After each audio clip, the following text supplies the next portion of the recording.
அனைவருக்கும் வணக்கம். இன்னைக்கான ஆன்மீக பதிவில் நம்ம பார்க்க போகிற ரொம்ப ரொம்ப முக்கியமான ஒரு பயனுள்ள ஆன்மீக பதிவு என்ன அப்படின்னு பார்த்தீங்கன்னா, அதாவது வைகாசி விசாகம் அப்படிங்கிறது முருகப்பெருமானுக்குரிய விரத வழிபாடுகளில் ரொம்ப ரொம்ப முக்கியமான ஒன்று அப்படின்னு சொல்லலாம்.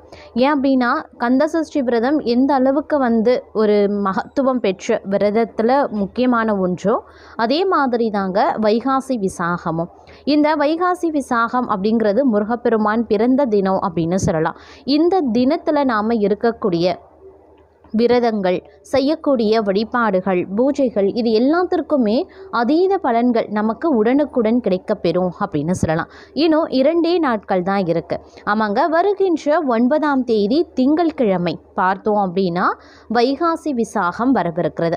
இந்த வைகாசி விசாகத்தன்று நாம் எவ்வாறு விரத வழிபாடுகளை மேற்கொள்ளணும், அதிலும் பார்த்தோம் அப்படின்னா என்ன செய்யணும் என்ன செய்யக்கூடாது அப்படிங்கிறதுல நாம் சிறப்பு கவனத்தை செலுத்தணும் அப்படின்னு சொல்லலாம். ஏன் அப்படின்னு பார்த்தீங்கன்னா, நாம் எவ்வளவு தான் ஒரு கட்டுக்கோப்போடு நாம் விரத வழிபாடுகளை மேற்கொண்டாலும் நாம் செய்யக்கூடிய ஒரு கடுகு அளவு தவறு கூட மொத்த விரதத்தையும் மொத்த வழிபாட்டையும் மொத்த பூஜையுமே அது கெடுத்துவிடும். அதுக்கு மாறாக நமக்கு நன்மை கிடைக்கல அப்படின்னாலும் பரவாயில்ல, தோஷங்கள் வரலாம், சாபங்கள் வரலாம், முருகப்பெருமானினுடைய கோபத்திற்கும் நாம் ஆளாகலாம். இவ்வளவு விஷயங்கள் இதில் அடங்கியிருக்கு. அதனால் நம்ம செய்யக்கூடிய ஒவ்வொரு செயல்லையும் சரிங்க, என்ன விஷயத்தை நாம் அறவே தவிர்க்கணும், என்ன மாதிரியான விஷயங்களை நம்ம கண்டிப்பாக மேற்கொள்ளணும். நாம் ஒரு விரதத்தை இருக்கோம் அப்படின்னா அதில் நமக்கு தேவையானதை நம்ம முழுசாக அடையிறதுக்கு என்ன மாதிரி நாம் கரெக்டாக ஒரு கண்டிப்பான முறையில் நாம் விரதத்தை மேற்கொள்ளணும் அப்படிங்கிறத தெரிஞ்சுக்கிட்டு நாம் விரதங்களை மேற்கொள்வது அப்படிங்கிறது சால சிறந்த ஒன்று அப்படின்னு சொல்லலாம். அந்த வகையில் பார்த்தோம் அப்படின்னா இந்த வைகாசி விரதத்தை பலரும் மேற்கொள்ளணும் அப்படின்னு நினச்சிருப்பீங்க. ஆனால் அது எப்படி இருக்கணும் அப்படின்றது தெரியாது. அந்த நேரத்தில் நாம் என்ன மாதிரியான விஷயங்களை செய்யணும், என்ன மாதிரியான விஷயங்களை அறவே தவிர்க்கணும் அப்படிங்கிறதுல கூட சிறப்பு கவனத்தை செலுத்தணும். நிறைய பேருக்கு அது தெரியறதும் கிடையாது. பொதுவாக அவங்க என்ன பண்ணுவாங்க அப்படின்னா, காலையில் எழுந்திரிச்சு குளிச்சுட்டு பூஜை ரூமை சுத்தம் பண்ணி அந்த பூஜை ரூமில் நம்ம என்ன வழக்கமாக பண்ணுவோமோ அதை வழக்கமாக பண்ணிட்டு ஒரு படையலோ முருகப்பெருமானுக்கு நம்ம என்ன நைவேத்தியம் செய்யறணுமோ அதை செஞ்சு முடிச்சுட்டு அவங்க விரதத்தை மேற்கொண்டு அப்படியே சாயந்தரம் ஆச்சுன்னா அவங்களுடைய விரதத்தை முடிச்சிருவாங்க. இதே தான் பலரும் பண்ணிட்டு இருக்காங்க. ஆனால் இந்த விரதங்கள் நாம் இருக்கும்போது அதில் சில விஷயங்களை நாம் குறிப்பிட்டு கவனிக்கணும், சில விஷயங்களை தவிர்க்கணும். என்ன மாதிரியான விஷயங்களை தவிர்க்கலாம், என்ன மாதிரியான விஷயங்களை நாம் செய்யலாம் அப்படிங்கிறத பார்த்தீங்கன்னா முழு தகவலோடு எளிமையான முறையில் நாம் எப்படி இந்த விரதத்தை மேற்கொண்டு முழு பலனையும் முருகப்பெருமானினுடைய அன்பையும் கருணையையும் நாம் பெறுறது அப்படிங்கிறத பற்றி நான் தெரிஞ்சுக்க போகிறோம். ஸோ இந்த பதிவு உங்களுக்கு மிக பயனுள்ள விகிதத்தில் இருக்கும். வீடியோவை ஸ்கிப் பண்ணாமல் கடைசி வரைக்கும் பாருங்கள். உங்களுக்கு முருகப்பெருமானை ரொம்ப பிடிக்கும் அப்படின்னா, முருகப்பெருமானினுடைய தீவிர பக்தர் நீங்கள் அப்படின்னா கமெண்ட் பாக்ஸில் ஓம் சரவண பவ அப்படின்ற மந்திரத்தை 3 முறை கமெண்ட் பண்ணுங்க. கண்டிப்பாக இந்த விசாகத்தன்று வைகாசி விசாகத்தன்று முருகப்பெருமானினுடைய பரிபூரண அருளும் கருணையும் தங்களுக்கு கிடைக்கப்பெறும். சரி நேயர்களே, வாங்க வீடியோக்குள்ளே போகலாம். பொதுவாகவே முருகப்பெருமானினுடைய விரதங்கள் அப்படின்னு சொன்னாலே மக்கள் மத்தியில் ஒரு ஆர்வமும் எதிர்பார்ப்பும் இருக்கும்.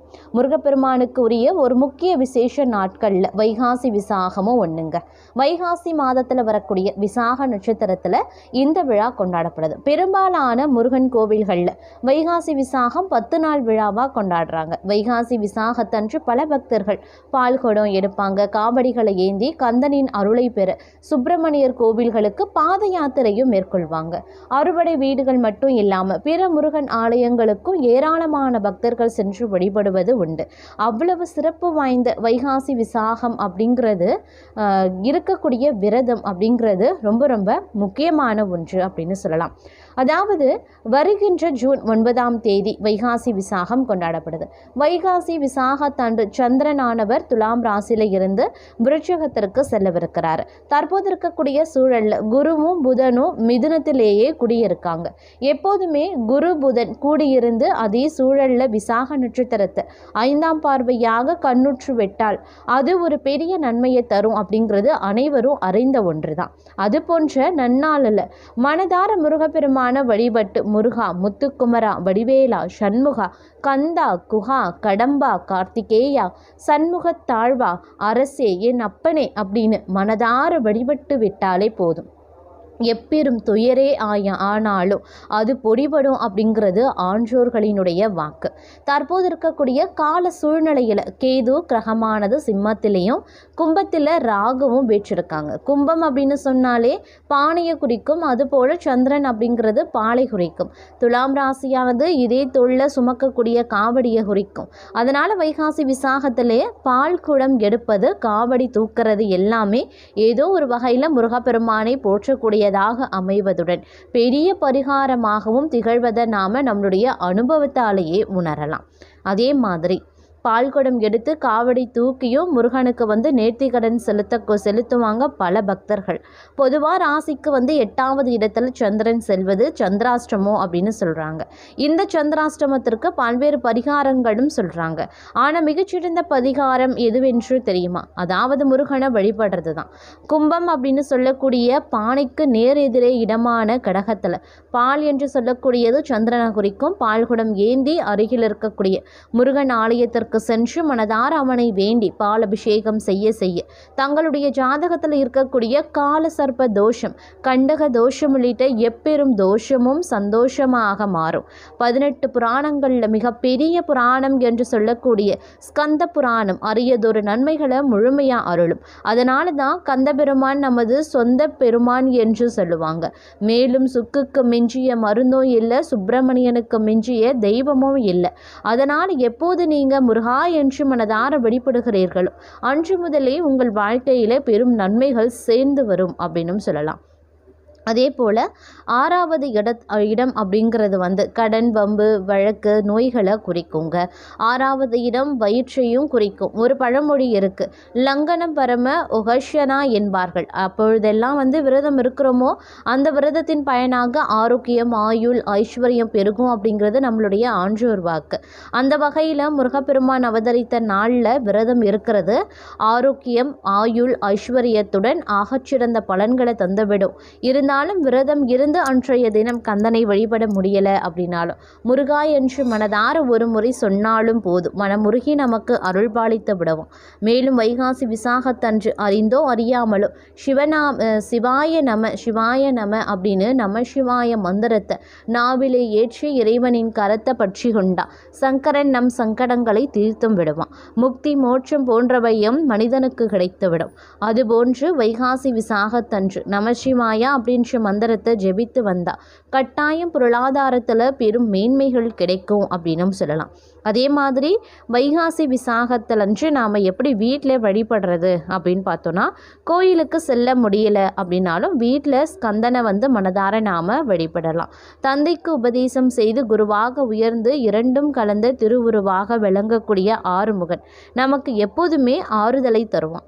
12 கரங்களால் நம்மை காத்து கரை தேற்றிடுவான். அப்படிப்பட்ட தூயவன் மயிலோன வீட்டில் மனதிலேயே நினைத்து ஓம் சரவண பவ அப்படின்ற மந்திரத்தை ஒரு குகனை 108 முறை நீங்கள் அழைக்கலாம். சொல்ல சொல்ல இனிக்குதையா முருகா என்ற பாடலுக்கு ஏற்ப முருகன் என்பவன் நம்மை தட்டு கொடுப்பவன் அப்படின்னும் சொல்லலாம். அதே மாதிரி இந்த விரதம் அப்படிங்கிறது பல வகைகளில் ரொம்ப ரொம்ப முக்கியத்துவம் வாய்ந்ததாக பார்க்கப்படுது. அதிலும் வைகாசி விசாகத்தன்று என்னவெல்லாம் செய்யலாம், என்னவெல்லாம் செய்யக்கூடாது அப்படிங்கிறதுலையும் நாம் சிறப்பு கவனத்தை செலுத்த வேண்டியதாகவும் இருக்கலாம். அந்த நேரம் அப்படின்ற நேரத்தில் நம்ம பார்க்கும்போது, அதாவது வைகாசி விசாகத்தன்று விரதம் இருந்து முருகனினுடைய திருவுரத்தை நாம் தரிசிக்கலாம். வீடுகளில் அப்படி இல்லைனா கோவில்களில் முருகனுக்கு சிறப்பு பூஜைகள் செய்யலாம். கந்தசஷ்டி கவசம், சுப்பிரமணிய புஜங்கம், சண்முக கவசம் போன்றவற்றை பிரயாணம் செய்யலாம். முருகனை நினைத்து மனமுருக நாம் பிரார்த்தனை பண்ணலாம். முருகனுக்கு பிடித்த உணவுகளையும் சாப்பிடலாம். அதே போல் வைகாசி விசாகம் என்பது ஒரு முக்கிய திருவிழா அப்படிங்கிறதுனால அன்றாட முக்கிய பணிகளை அன்றைய தினம் செய்யாமல் இருக்கக்கூடாது.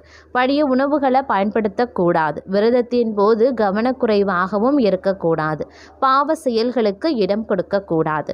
அன்றைய தினம் முருகப்பெருமானை மட்டுமே எண்ணி அவன் பெயரையும் அவனுடைய நாமத்தையும் மட்டுமே நாம் உச்சரித்த வண்ணம் இருக்கணும். எவ்வித ஒரு கெடு செயலையோ அல்லது கடுமையான வார்த்தைகளையும் நாம் பயன்படுத்தக்கூடாது.